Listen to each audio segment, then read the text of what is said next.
Israel makin merajalela, Indonesia bisa apa? Itulah tema satu meja The Forum malam ini. Telah hadir di studio Direktur Jenderal Asia Pasifik dan Afrika Kementerian Luar Negeri Abdul Qadir Jailani. Malam Pak Jailani. Di sebelah kanan saya ada Ibu Dina Sulaiman, pakar Timur Tengah dan dosen hubungan internasional Universitas Padjadjaran. Malam Bu Dina. Sebelah kiri saya ada pakar hubungan internasional Hikmahanto Yuwono. Malam Pak Hik. Dan di ujung sebelah kiri ada anggota Komisi 1 DPR dari fraksi PKS 2019-2024, Mas Sukamta. Malam, Mas Sukamta. Malam. Baik, saya mulai diskusi dari Pak Jailani itu dulu. Pak Jailani, saya mau nanya dulu. Ada update terbaru nggak ketika Kemlu melakukan evakuasi terhadap WNI yang ada di Libanon?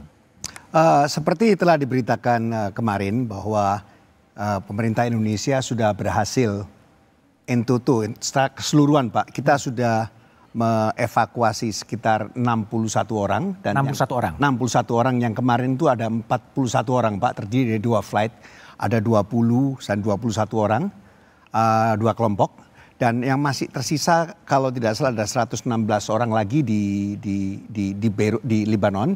Mereka memang belum kembali atas berbagai alasan.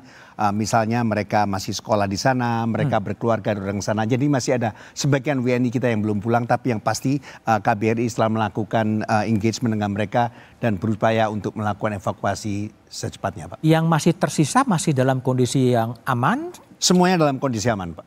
Aman? Aman. Akan dievakuasi atau tetap dibiarkan pada pilihan-pilihan bebas? Kalau mereka berkeinginan kembali, kita akan melakukan evakuasi, Pak. Jadi kalau penilaian Kemlu sekarang situasi di Libanon seperti apa sekarang? Situasi sejauh ini masih aman, walaupun kita lihat di berbagai pemberitaan bahwa serangan Israel cukup semakin lama semakin besar. Dan kita terus terang sangat memprihatinkan kondisi ini karena kita mengkhawatirkan kondisi ini akan terus meningkatkan eskalasi di kawasan dan dapat menciptakan konflik yang lebih luas. Itu kekhawatiran Kemlu? Betul, Pak. Oke, baik. Bu Dina Sulaiman, ini sudah setahun ya agresi Israel yang belum tanda-tanda akan mereda dan malah kemudian makin meluas di Timur Tengah. Apa yang Bu Dina baca dari itu semua?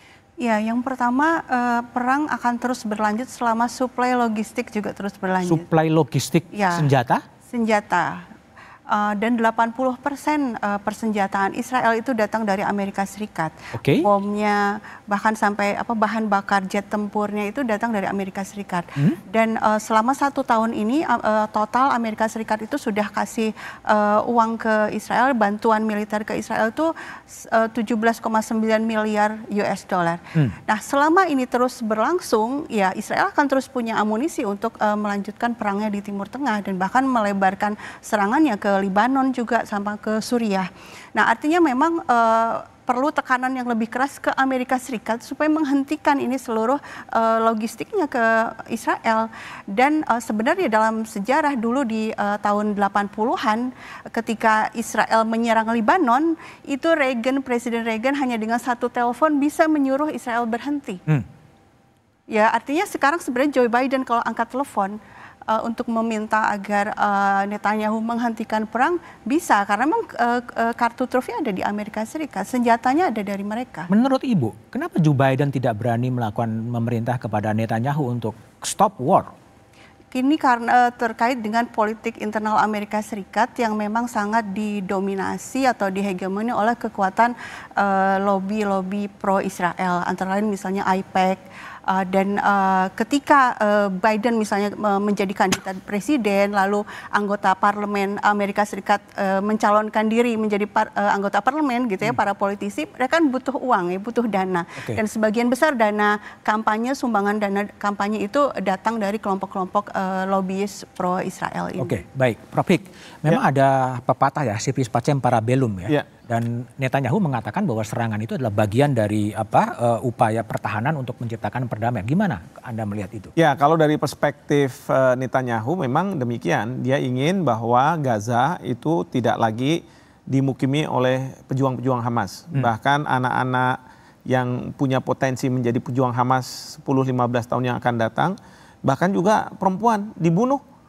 Karena mereka bisa melahirkan anak-anak yang nantinya akan menjadi pejuang Hamas. Nah, jadi Netanyahu mengatakan bahwa pertama sandera, tapi sandera ini sekarang dijadikan alasan pembenar untuk dia lakukan serangan. Sebenarnya ke siapa? Ke Hamas.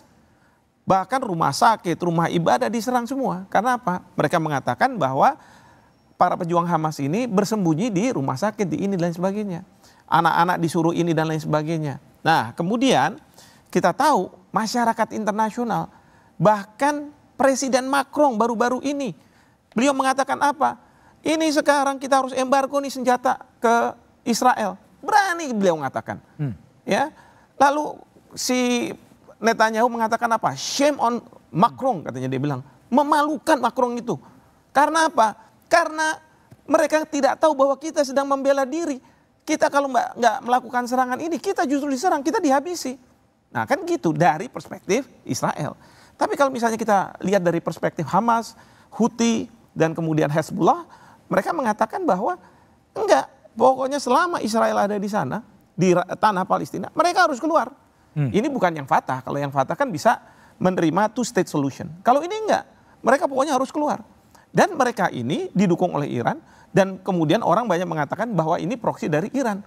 Karena apa? Iran pintar, dia nggak usah perang antar negara, karena itu bereskalasi. Nah tapi seperti juga Amerika Serikat mensuplai senjata ke Israel, Iran melakukan suplai senjata juga ke Hezbollah, ke Hamas, dan ke Houthi. Nah jadi kalau misalnya saya lihat seperti ini, wah ini sangat luar biasa. Bahkan kemarin pada waktu Iran sudah melakukan serangan ke Israel, Perdana Menteri Rusia datang ke Iran, seolah-olah memberi signal bahwa Amerika, Israel, kalau misalnya kamu mengkerubuti Iran, maka saya akan ada di belakang. Artinya Iran. Perang ini masih akan terus berlanjut? Terus berlanjut dan bereskalasi, bukannya tidak mungkin bahwa perang ini akan menjadi pintu masuk Perang Dunia Ketiga. Perang Dunia Ketiga. Karena apa? Kemarin Joe Biden mengatakan bahwa dia tidak percaya Perang Dunia Ketiga ini akan terjadi. Tapi menurut Joe Biden, masih banyak PR yang harus diselesaikan oleh Amerika Serikat. Termasuk misalnya melakukan lobby ke Iran, lobby ke Israel untuk, sekarang kan Iran sudah menyerang. Sekarang kan tinggal tunggu nih Israel. Mungkin Israel dibilang sama Amerika Serikat, kamu jangan serang dulu. Tapi sekarang coba lihat, yang diserang siapa? Hezbollah. Diserang siapa? Suriah sekarang diserang. Coba kayak begitu itu. Baik. Pak Kamta, yang pernah di Komisi 1, sebetulnya apa yang harus dilakukan oleh Indonesia ya, minimal di Timur Tengah ini bisa tercipta menghentikan perang lah terlebih dahulu gitu.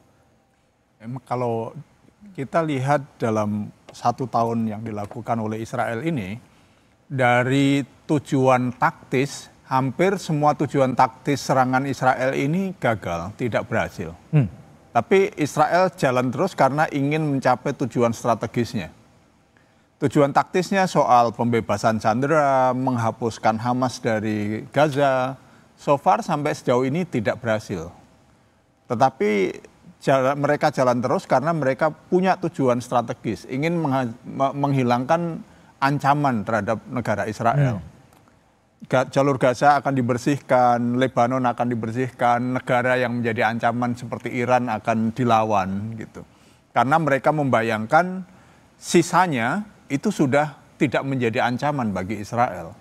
Nah, saya kira ini menjadi tantangan Indonesia ketika forum-forum multilateral seperti PBB dan lembaga-lembaga multilateral yang lain itu tidak berdaya. Kenapa tidak berdaya? Karena ada adik kuasa yang terlibat di situ. Adik kuasa. Saya kira selama adik kuasa terlibat, lembaga-lembaga multilateral ini pasti akan lumpuh. Baik. Saya kira peran Indonesia bisa masuk kepada mini multilateral. Baik. Jadi Menlu telah bersuara sangat keras di UN, tapi bagaimana kemudian langkah Indonesia ke depan untuk menghentikan perang, kita bahas setelah jeda berikut ini.